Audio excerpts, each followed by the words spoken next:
Alright, so first things first, kind of talk about how I ended up looking into Prime and what got me into the door other than the people I told you about. So before Prime, uh, let's talk pre-COVID. I had worked in mental health psychology for just about 20 years. Was also very active in politics and local politics. I'm not going to really get too far into that. That's a divisive subject, and that's not really what this is about. However, what I will say is when COVID happened, I went from having a 20-year degree or 20-year career with a degree to not a damn thing because I was 1099 government employee. So I had to scramble to find something. Well, my grandpa was an engineer at our local JBS in Plainville, Michigan, long before it was a JBS, and I was a security guard there when I was in high school, so I went back to that, and of course ended up working in guard check and checking in prime drivers, BMB, CR England, JB Hunt, uh, Van Campen. You guys know the drill. There's a few of them. Maverick, all kinds of them. So, at first, I was just kind of scrambling to figure out what I was going to do to pay my bills, and then as it was becoming apparent COVID wasn't going to be a 1 or 2 week thing, and I was going to be stuck into it, uh, I started trying to come up with a plan B. You know, what am I going to do? And then also was interested in a career change because despite all my experience and having a degree, it accomplished nothing. It was worthless during COVID. So I started talking to a couple of the guys that were JBS drivers first. They had a big sign up that said $5,000 sign on bonus and guaranteed $2,000 a week. So I started with JBS, started talking to the guys. Ironically, at the time of me filming this, JBS was installing inward-facing cameras. So also not something I'm going to jump into too much, other than to say several of the JBS drivers were very passionately, we'll say, upset about it, and many of them were quitting. So,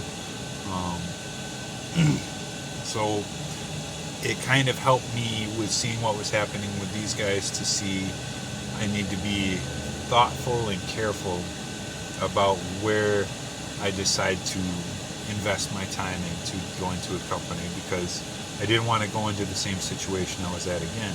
And in fact, I wanted to find a career where no matter what happens, it's going to allow me an opportunity to have versatility. So for about 6 months, I pretty much would interview drivers as they come in. Didn't matter if it was the same company. I wouldn't drive the same drivers nuts, but for instance, Prime or the CR England, we'll use these two as the biggest examples. I remember at the time, and granted, Prime has changed a lot since I joined in January of 2022.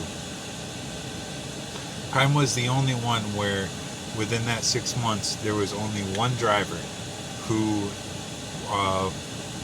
called it a starter company and said he was going to be getting out of there as soon as he could. Other than that, everybody I talked to at Prime, which was, anywhere from 6 to 12 a night, everybody was happy with their job.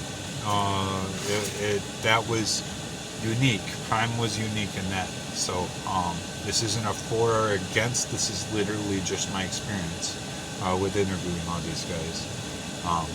On the other end of that, there was a company called B&B, which I'm not sure who owns them, but I know the drivers at B&B and the drivers at CR England absolutely hated their job. They hated their job. It was like opening a therapy session to ask them. So I knew for sure I didn't want to do them. Everything I had heard about from Prime definitely got me into the videos, and like I said, with all these guys, driver lineup, driving along with Kersey, Frake Skater, Twisted Big D, who I ended up choosing for my PSD trainer, and then Lyle, Penny Hardaway. I agree with you so much. He could have went with anybody when he was in his prime. So that was one of the things I was pretty sure about. After 6 months, I decided to make the jump and go to priming. I will say, I did look at company. Kersey was very, very convincing in her arguments for that. But I didn't want to be beholden to a company, so I was looking at lease, and more specifically lease purchase and running my own authority. I did talk to a guy named Bradley. I'm not going to put his last name on here just in case for some reason he doesn't want me to. But I will also say, if you are looking for accounting and income tax, things like that, I believe he is still running a business, so before I put too much of his information out, I will ask him, but he's a good guy to know. And if you hang out at the terminal in Springfield for any amount of time, you've probably ended up talking with him and hanging out and petting his dog. He was one of the people that were doing their own authority, and that really, really held on everything he said. He was a true mentor. He doesn't have a YouTube channel, but if you ever get the opportunity to talk to him, he's a wealth of knowledge, and just somebody really good to know. So I knew before I got through the door that I was going to at least do my 1 year with Prime. I was very intrigued by the C1 buyout, and I knew that I wanted to get a truck. I wanted to purchase the truck, and I wanted to work towards my own authority, so that way, no matter what happened, I had the opportunity, the equipment I needed to go wherever I would need. And at the time, I felt like I was only going to go to Prime for 1 year and move on, which of course, this is 2021 when this happened, so the spot market looked incredibly different than it does now. And so with all that, in January of 2022, right after New Year's, I headed down to Springfield, Jesus Christ, Springfield, Missouri, and met up with Twisted Big D and started my training for Prime.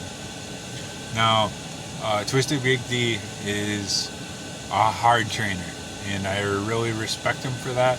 That was part of the reason that I wanted to go and get trained by him. But no bones about it, he is going to get in your face, but you're going to learn. And I think for the trucking world, he really did a good job of kind of setting a tone and preparing me for what to expect as a trucker. Preparing me for, you're in a situation and you better figure it the fuck out. And I think that's invaluable. I don't think hand-holding is a really good idea for training for trucking, because it's your majority of the time you're going to be out on your own and you're not going to have somebody there. You might be able to have somebody to call. You might not have somebody you're able to call that's going to be in the situation you're in, or at the receiver or shipper, or whatever might come up upon you. So I really am grateful that I got him as my PSD trainer. My TNT trainer is a guy named Rich Passe. I haven't talked to him for a very long time. He may still be a Prime trainer, but I'm not sure. If you are interested in looking for him for a TNT trainer, I can try to reach out and see where that's at. But he did a good job of showing me how you could travel and see different things while you were going into trucking. I will say he was very good at teaching me the ropes of trucking. I do not run like he ran. I think my dude there, Lyle, me and you probably have similar attack. That's how I like to drive. Attack. Now I'm on a dedicated route now, but even when I was on OTR, I would get a load. I would set myself up. I would make sure that my hours were set up to get the biggest load I could get. When I'm pulling out of the shipper, when I'm pulling out of the O1, I am messaging my dispatcher about the pre-plan for the next load. I apologize in advance to my dispatcher, my night dispatch, and sales, because I know I drive you guys crazy, but I made a decision to leave my life and go into trucking, and I was going to make that pay off for me as much as I could. So I attack. I maximize my hours. Don't leave nothing on the table. If I can work out a way to get 5 or 6 loads in a week, I'm going to do that. If I get to that 6th load, I'm going to look at how I can get the 7th load. And I'm going to look at that when I'm on my 4th or 5th load. Going over and over again, running the different variables in my head. Hey, what's it look like if I do a 7-3 split? What's it look like if I do an 8-2 split? What's it look like if I set down here? What's it look like if I set down over there? Should I get fuel now? Yes, it might be the cheapest, but what does that make for an impact for my hours later? It's always all about maximizing money. So that would be my first little piece of advice. With that is, like, think about how you're going to run. Some people are more passive. Some people like to sightsee and do more things like that. And while I think there's value in that, I'm here to work, and I'm trying to get money and work after my goals. One of the other things that most of these guys are going to say is to have goals.